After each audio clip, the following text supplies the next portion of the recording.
అధ్యక్షుడు జిన్పింగ్ కు ఏమైంది? గత కొన్ని రోజులుగా అధికార కార్యక్రమాల్లోనే కాక ఆ దేశ ప్రభుత్వ పత్రికలోనూ ఆయనకు సంబంధించిన వార్తలు కనిపించకపోవటం ఆసక్తికరంగా మారింది. ఈ నెల 5 నుంచి 8 వరకు బ్రెజిల్లో జరగనున్న బ్రిక్స్ శిఖరాగ్ర సదస్సుకు జిన్పింగ్ హాజరు కావడం లేదు. ఈ వార్త అంతర్జాతీయ రాజకీయ వర్గాల్లో సంచలనం సృష్టించింది. 2013లో చైనా అధ్యక్షుడిగా బాధ్యతలు చేపట్టినప్పటి నుండి జిన్పింగ్ ఒక్క బ్రిక్స్ సదస్సుకు కూడా హాజరవ్వకుండా లేరు.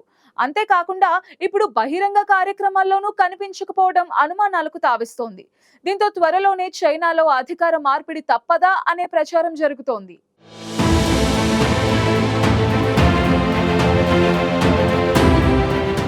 ఈ నెల 5 నుంచి 8 వరకు బ్రెజిల్లోని రియో డి జనీరోలో జరుగుతున్న బ్రిక్స్ సదస్సుకు చైనా అధ్యక్షుడు జిన్పింగ్ హాజరు కాకపోవడం ఇప్పుడు కొత్త చర్చకు దారితీస్తోంది.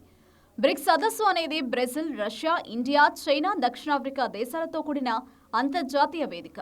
ఈ సంవత్సరం Egypt, Ethiopia, Iran, Saudi Arabia, United Arab ఎమిరేట్స్తో సహా ఇండోనేషియా మరియు 10 ఇతర భాగస్వామ్య దేశాలు కూడా ఈ సదస్సులో పాల్గొంటున్నాయి. ఈ సదస్సులో అభివృద్ధి చెందుతున్న ఆర్థిక వ్యవస్థల సహకారం, బహుపాక్షిక వాణిజ్యం, డీడాలరైజేషన్ వంటి అంశాలపై కీలకంగా చర్చించనున్నారు. అయితే అన్ని దేశాల నేతలు హాజరవుతున్నా జిన్పింగ్ హాజరు కావడం లేదు. చైనా విదేశాంగ శాఖ ప్రతినిధి మావో నింగ్, లీ క్వియాంగ్ ఈ సదస్సుకు హాజరు కానున్నారు. అయితే జిన్పింగ్ గైర్హాజరుకు కారణంగా స్కెడ్యూలింగ్ కాన్ఫ్లిక్ట్ ని పేర్కొన్నప్పటికీ ఖచ్చితమైన కారణాలను వెల్లడించలేదు. కేవలం బ్రిక్స్ సదస్సుకు హాజరు కాకపోవడమే కాదు, ఇటీవల జరుగుతున్న బహిరంగ కార్యక్రమాల్లోనూ ఆయన పాల్గొనకపోవడం కూడా అనుమానాలను రేకెత్తిస్తోంది. ఇక చైనా ప్రభుత్వ పత్రిక పీపుల్స్ డైలీ ప్రతిరోజు జిన్పింగ్ ఫోటోలు, వార్తలతోనే మొదటి పేజీని నింపుతోంది. కానీ గత కొన్ని రోజులుగా ఆయన ఫోటోలు, వార్తలు ఈ పత్రికలో కనిపించడం లేదు.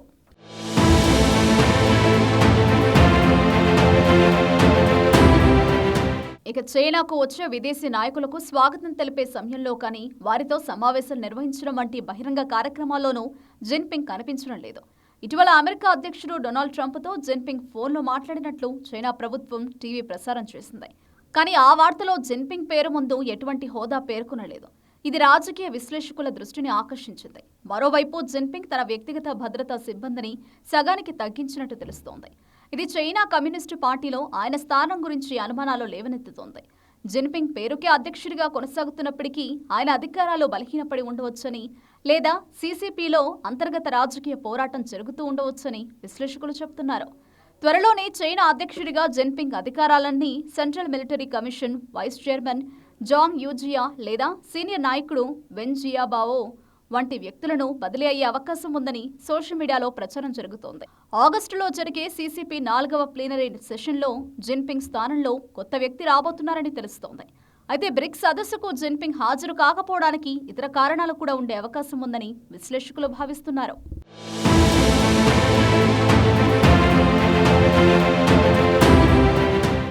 బ్రెజిల్ అధ్యక్షుడు Luiz Inacio Lula da Silva గత నవంబర్లో G20 సదస్సు సందర్భంగా, ఆ తర్వాత మే 2025లో చైనా సెలాక్ ఫోరంలో జిన్పింగ్ను 2 సార్లు కలిశారు. ఈ సమావేశాల కారణంగా జిన్పింగ్ ఈ సదస్సుకు హాజరు కావాల్సిన అవసరం లేదని చైనా అధికారులు చెబుతున్నారు. అయితే బ్రెజిల్ అధికారులు మాత్రం జిన్పింగ్ నిర్ణయాలపై నిరాశ వ్యక్తం చేశారు. లులా మే 2025లో బీజింగ్కు వెళ్లినప్పుడు జిన్పింగ్ రియో సదస్సుకు హాజరవుతారని ఆశించారు. బ్రెజిల్ జిన్పింగ్ యొక్క బెల్ట్ అండ్ రోడ్ ఇనిషియేటివ్ని ఆమోదించకపోవడం వల్ల చైనా అసంతృప్తిగా ఉందని, ఇది జిన్పింగ్ గైర్హాజరుకు ఒక కారణంగా ఉండవచ్చని విశ్లేషకులు అనుమానిస్తున్నారు. భారత్ తర్వాత బీఆర్ఐని ఆమోదించని 2వ బ్రిక్స్ దేశం బ్రెజిల్.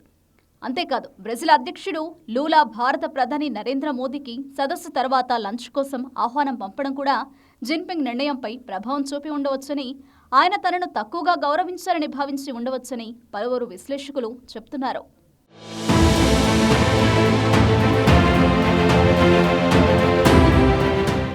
జిన్పింగ్ బహిరంగంగా కనిపించకపోవడంతో చైనా రాజకీయాలలో గందరగోళం నెలకొంది.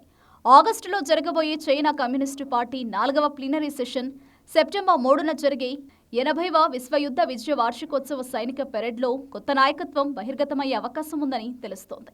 లీ క్వియాంగ్ బ్రిక్స్ సదస్సులో చైనాకు ప్రాతినిధ్యం వహిస్తారని భావిస్తున్నప్పటికీ, జిన్పింగ్ లేని ఈ సదస్సు బ్రిక్స్ రాజకీయ బలాన్ని బలహీనపరచవచ్చని విశ్లేషకులు హెచ్చరిస్తున్నారు. మరోవైపు ఈ సదస్సుకు భారత ప్రధాని నరేంద్ర మోదీ హాజరవుతున్నారు.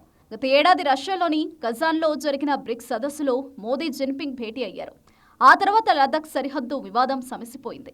జిన్పింగ్ ఈ సదస్సుకు హాజరు కాకపోవడంతో ఇరు దేశాల మధ్య తదుపరి సమావేశం షాంఘై కోఆపరేషన్ ఆర్గనైజేషన్ సదస్సులో జరగవచ్చని తెలుస్తోంది.